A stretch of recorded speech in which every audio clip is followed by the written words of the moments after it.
Hello, ladies and gentlemen. Steve Howard with you here with a Father's Devotions. Audrey and Katie, this one is for you.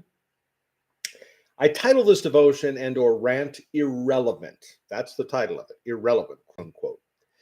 And I've been doing some additional thinking about what Paul says in Philippians chapter 3. If you get the chance, or anybody out there in La La Land, read Philippians chapter 3. Uh, just the whole chapter, and in particular emphasize, if you can, because I think this is kind of the core of it, Philippians chapter 3 verse 8. So verse 8 within that chapter. And this is where Paul says, that everything, not only trying to uphold the law, but everything is rubbish compared to what? The power of Christ and his crucifixion. So I think what Paul is trying to say here really is that when you begin to surrender to the cross, to what God really did on the cross, to more and more the totality and the far-reaching aspects of the cross, of the crucifixion, many of the things that were so important to you, that mattered so much in your life, in light of the cross, become more and more dimmed or irrelevant when you begin to accept the reality of the cross. So much so that they become as garbage. Skabalon is the Greek word for it. It means, as I have said half a dozen times, pee, poop, dung, and worse. Okay? They all become irrelevant in light of what? The power of Christ and his crucifixion, which is, justification by faith. And I think, and I've said this in an earlier devotion, but I think that when you consider that the majority of churches, because they're populated by human beings who are themselves fallen from the womb to the tomb, and because of Satan's influence, and because they exist in a fallen world, and because justification by faith isn't really of this world or universe, we tend to be at one another's throats, even in churches. I mean, look at the epistles that Paul wrote, where he is, admonishing these churches. He's rebuking people, and I mean, he's writing these letters not to secular people, but to believers who are having problems in their churches. And it just occurs to me, and once again, I've said this previously, but now you can see my glorious face when I say it, that the real answer for us in our churches in regards to all the problems we have with one another, beneath the false piety of pastors and elders and deacons, beneath the false piety, what a word, huh? Of members, with a smile, but they have the clenched fist, the anger, and the resentment. The real cure for that stuff is a dedication to what really happened on the cross. And I'm going to give you a really pithy, that's what, a $15 word, $20 word maybe, a really pithy example of exactly what I'm saying. And you can, go, oh gosh, but here it is. Say your wife or girlfriend, people, many walks of life, get into an argument with you, okay? And they're not, and of course, this works the other way around. Maybe it's a boyfriend or husband, got it. And say the argument is about something that is legitimate, and the person is angry with you. And, there are personality differences that you both have.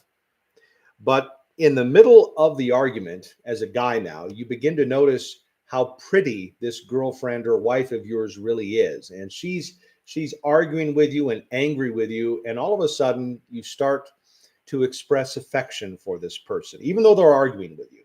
And you begin to kiss on them. And at first, they reject all of that because, wait a minute, what are you doing? But eventually, they begin to accept that. And eventually, the man or or woman begins to enjoy it and the argument ceases, and they begin to be caught up in your affection for them. And I think it's a lot that way with Christ. We have differences with one another, but when we begin to accept more and more the totality of what really happened on the cross and what it really means, and through that his love for us, our differences with which we have with one another begin to pale in comparison. And it's not necessarily that our personalities are changed, though I think that is partially true, but I think practically speaking, more often than not, we are overshadowed by the reality of the cross, and it makes much of what we're doing with one another irrelevant. And that's really what's at the core here. You know, you start kissing on your wife, and eventually it just, you know, she's not arguing with you anymore. She's just caught up in your affection for her. The argument is still there, the personality differences are still there, but they become irrelevant. So I pray that makes sense to both you ladies, Audrey and Katie, and whoever else is listening to A Father's Devotions, the 1 1/4 people who listen to this. But that's more often than not how it works. And churches and families where you have differences and arguments that are just ongoing, it's usually because the people there aren't living more and more in the totality of the cross and what it really represents. You see, Paul more or less was. And he began to recognize that, gee, in light of what this Jesus Christ has done, who cares about the differences that I have? Who cares if people have differences with me? It's irrelevant in light of what he's done, in light of his affection for us. And that's where we need to be in the church. You know, the solution for pastors and elders and deacons who engage in their territoriality and their fiefdom building and their CEOing and all of that is a greater acceptance of the totality of what the cross really is. Because once they do that, then all this stuff that is part of who they are becomes irrelevant. And then they're not pushing it so much on people. And once elders and deacons, bishops, priests, whatever, archbishops, popes really begin to accept that, then a lot of the politicking in churches becomes irrelevant. I pray that makes sense. And I know that I used a real pithy example, but that I think is more or less what Paul is speaking about in Philippians 3:8. The personality issues may still stay the same, but the healing comes in that who we are and all of our rights and privileges become irrelevant.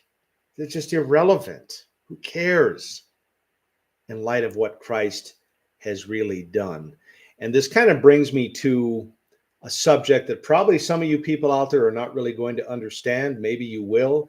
If you get offended, you probably don't understand what I'm trying to say. But the ramifications of the cross, you have to understand this, extend far beyond what goes on just in our churches. All right. And I guess I'll just leave it at that. And I don't know, maybe later on we can talk a little more about that. But just some food for thought about the healing that comes to us through the cross, in that it is healing brought about really by the sidelining of a lot of our differences because they're just irrelevant. Who cares? Anyway, I probably could have ended this on a more eloquent note, but that's about all I have for you ladies. So this is Steve for Father's Devotions, and ladies, God bless you both.